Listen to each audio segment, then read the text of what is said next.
It is the poorest country in the Western Hemisphere, and for the kids growing up in Haiti's orphanages, it can be a very long road to a new home.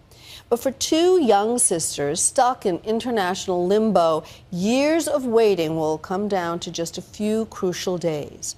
We were there to find out what's keeping these families apart and what it takes to bring them together. Tonight, just one story of two little girls. There are hundreds of orphanages here in Haiti. This is one of the better ones. Like over 90 kids now. Where the kids sleep in these little cubby holes, play in the rubble. Everyone wants to be held.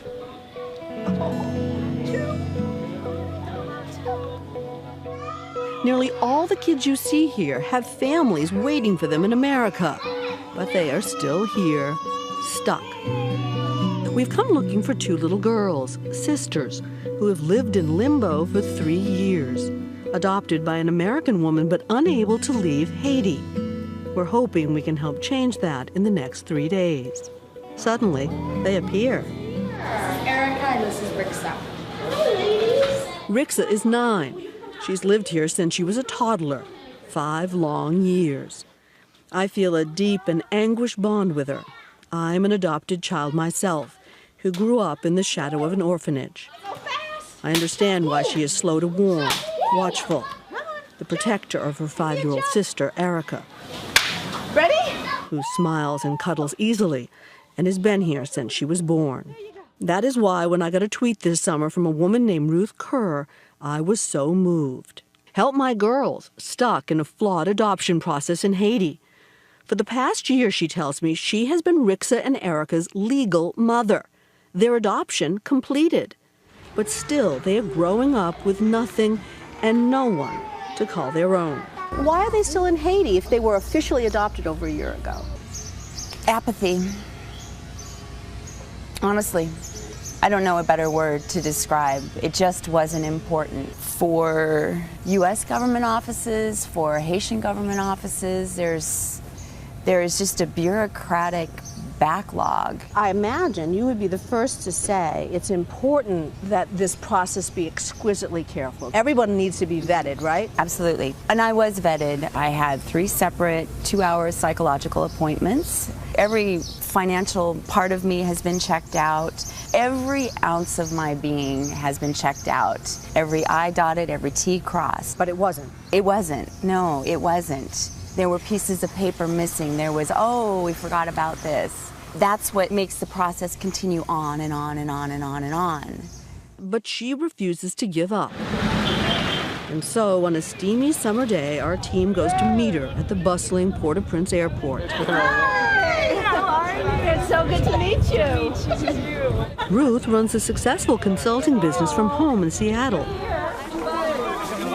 Nearly 4 years ago, the images of the Haitian earthquake so seared her heart that she jumped on a plane to help. She spent her days washing the feet of the weary, fitting shoes for people who had none. It was a journey that would change 3 lives. I looked outside the bus window and locked eyes with Rixa, and we just locked, and it was like electricity that came through my body, and I jumped up out of my seat and exclaimed, "I found my little girl." Ruth surprised even herself by this. She wasn't looking to become a mother. After months of reflection, she decided to return to Haiti to see the girls. They laughed together and played. And they learned to trust her. She began the adoption process, taking 7 trips to be with them over the next 2 years. The girls started to look forward to her week-long visits and the overnight trips to her hotel. They told her they loved her, and she told them the same. But every time she left, they were left behind to wonder if their adoption could be believed. They have already had so much disappointment and abandonment in their life, and here I've just done it again. Where are my 2 girls? Is there something we're missing? Some reason the girls are not being permitted to leave Haiti? Will you sit on my lap? Is that okay? We sit down with Pierre Alexis, the orphanage director. How does he feel, we ask, about Americans adopting Haitian kids? He tells us he has no reservations. certainly not in this case. There are people who say the best thing for these kids are to stay in their country. The best thing for the kids is to stay in Haiti. It will be real in the perfect world, in the perfect Haiti, not in the current Haiti we have right now. Because if the families, the birth parents bring their kids here, it's because they cannot take care of them. There's the baby room. Mm-hmm. We've asked someone to join us here who knows the problem only too well. Craig Juntanen. Think of the human potential that exists just in that room, right there. Retired at 40, a high-tech millionaire, he and his wife Kathy adopted 3 kids from Haiti 8 years ago. This is the universal language of an orphan. Pick me up, hold me, just for a minute. Make me feel like I matter. Make me feel like I'm special. He was lucky. His kids' adoptions went smoothly. And ever since, Craig has been on a mission to make it easier for everyone else. He's even made a film about the tens of thousands of kids stuck in the system all over the world. So people believe the process is slow because it is careful. I don't think safeguards and transparency and efficiency are mutually exclusive. I really think that in many cases, these dossiers sit on people's desks for an extended period of time because they want to make their jobs seem important. Craig's wife now runs an orphanage in Haiti and made some calls on the girls' behalf. We're hoping the combination of our cameras and Craig and Kathy's contacts might just get the kids to Seattle this week. All that remains, we think, is for them to get U.S. visas. So Pierre, we think, is at the U.S. Embassy getting the visa right now. I mean, he was supposed to be there at 2. Oh, good. There should be a predictability that today we're saying, okay, the visa appointment was today at 2. That means you go home Friday at 3. And we don't get to that point. And so that creates a process that could take 2.5 years, could take 3.5 years, could take 4 years. We arrive at the orphanage. Ruth has not seen the girls for 9 months, but she has been sending money to help support them for years.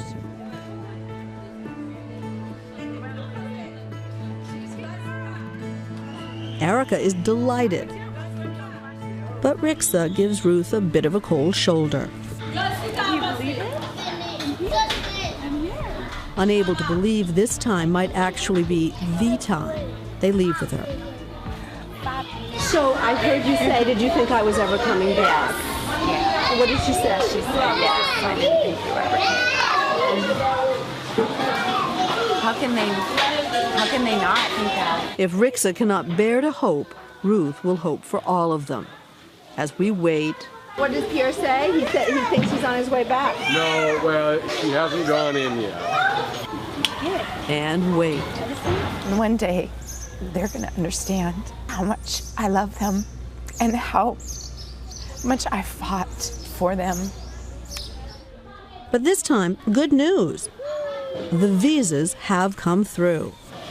It's happening. Wow, it's mind-boggling. Pierre goes through the giant pile of official paperwork with Ruth. This is IBS approval. This is what we call the judgment. But one critical form was never in question. This is the relinquishment. Finalized years ago, the relinquishment document proving that the girls' biological parents voluntarily terminated their rights.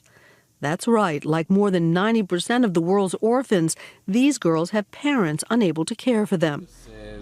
In the poorest country in the Western Hemisphere, they have 9 children. Pierre has a final request, asking Ruth to meet with the girls' birth parents and get their blessing. I would like you for a favor to meet the birth parents. I want to. Because they came yesterday. Oh, they did? Okay. Yeah, and they are coming tomorrow. Okay, good. The next morning, we head to the orphanage. The girls' biological parents, Bluette and Eric, are waiting when we arrive.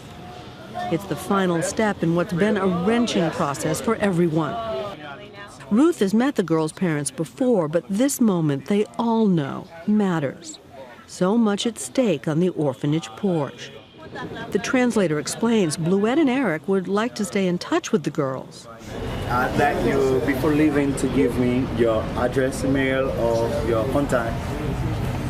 Okay, I will give you email. Yeah. Email?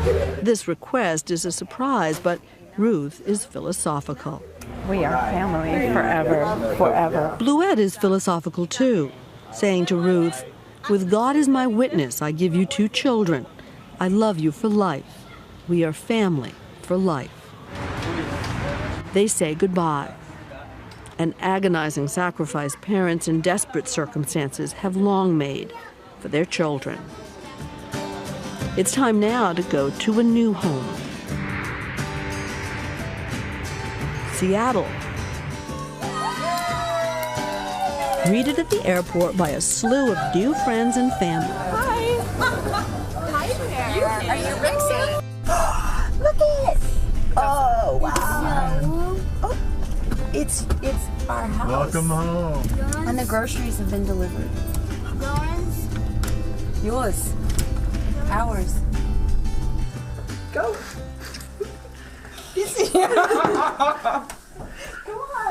Rixa can still barely believe it. Erica, this is your bed. This is your bed, silly girl. But for every Rixa and Erica, there are tens of thousands of kids growing up alone. Every child deserves a loving home and a loving family. Tonight, 2 more little girls have one.